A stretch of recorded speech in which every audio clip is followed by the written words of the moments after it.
দর্শক বন্ধুরা, আমরা এখন আসামের গোয়ালপাড়া জেলার রংসাপাড়া, আসামের সবথেকে ক্লিনলিয়েস্ট ভিলেজ, ওখানে দাঁড়িয়ে আছি।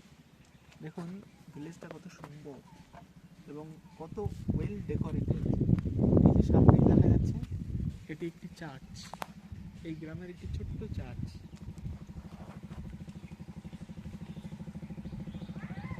এটি একটি ভিলেজ এবং এই গ্রামটিতে আপনি কোনো প্লাস্টিকের টুকরো বা কোনো অপ্রয়োজনীয় জিনিসপত্র এখানে ওখানে ফেলে থাকতে দেখবেন না। এবং সমস্ত জায়গাতেই প্রাকৃতিক উপায়ে বাঁশ দিয়ে তৈরি এক ধরনের ডাস্টবিন এর ব্যবস্থা করা হয়েছে, যাতে করে তারা সমস্ত বর্জ্য পদার্থ একটা নির্দিষ্ট জায়গায় ফেলতে পারে। এই গ্রামটি সত্যি একটি আদর্শ, সব থেকে পরিষ্কার পরিচ্ছন্ন গ্রামের উদাহরণ আসামের গোয়ালপাড়া জেলার। দুধনৈ থেকে রাংসাপাড়া যেতে মোটামুটি সময় লাগে 1 ঘন্টা 53 মিনিট বা 1.5 ঘন্টা তো লাগেই ম্যাক্স টু ম্যাক্স। আর আমরা যেহেতু দুধনৈতে থাকি, দুধনৈ থেকে আমরা বাইকে করে গিয়েছিলাম, তো ডিস্টেন্সটা প্রায় 53 কিলোমিটার মতো। আসামের গোয়ালপাড়া জেলায় অবস্থিত এই রাংসাপাড়া রাজ্যের অন্যতম পরিচ্ছন্ন গ্রাম, যা কিনা 1999 সাল থেকে বাসিন্দাদের যৌথ প্রচেষ্টাতেই পরিচ্ছন্নতা বজায় রেখে আসছে।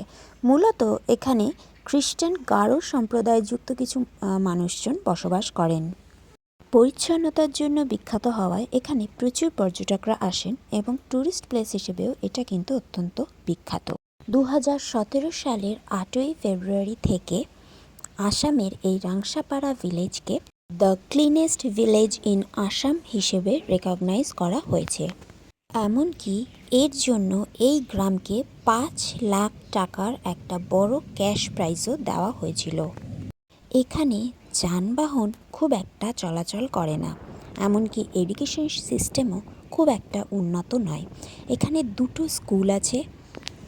এখানকার মানুষেরা বেশিরভাগ জীবিকা অর্জন করে banana farm, rice cultivation, rubber cultivation, pig rearing, এই সমস্ত থেকেই। তবে মূল বিষয় হলো পরিষ্কার পরিচ্ছন্নতা কিন্তু কোনো একজনের কর্ম নয়, তার জন্য কিন্তু সবার মিলিত জোট প্রয়োজন। যেমন এই গ্রামের প্রত্যেক অধিবাসীরা মিলেমিশে এই গ্রামটিকে পরিষ্কার পরিচ্ছন্ন রেখে চলেছেন এখনও পর্যন্ত। তো উৎসব হিসেবে এখানকার অধিবাসীরা ওয়াঙ্গালা ফেস্টিভ্যালটা সেলিব্রেট করেন। এই গ্রামের দিকে যাওয়ার সময় যে রাস্তা পড়ে, অর্থাৎ ঢোকার ঠিক আগেই যে রাস্তাগুলো পড়ছে, সেখানে অনেক প্লাস্টিক পড়ে থাকতেও দেখা যাচ্ছে এবং সাথে কিছুটা নোংরা দেখা যায়। কিন্তু এই গ্রামে ঢোকার পর যেন মনে হয় ঠিক সেই মুহূর্তের আগেই গ্রামটাকে পরিষ্কার পরিচ্ছন্ন করা হয়েছে।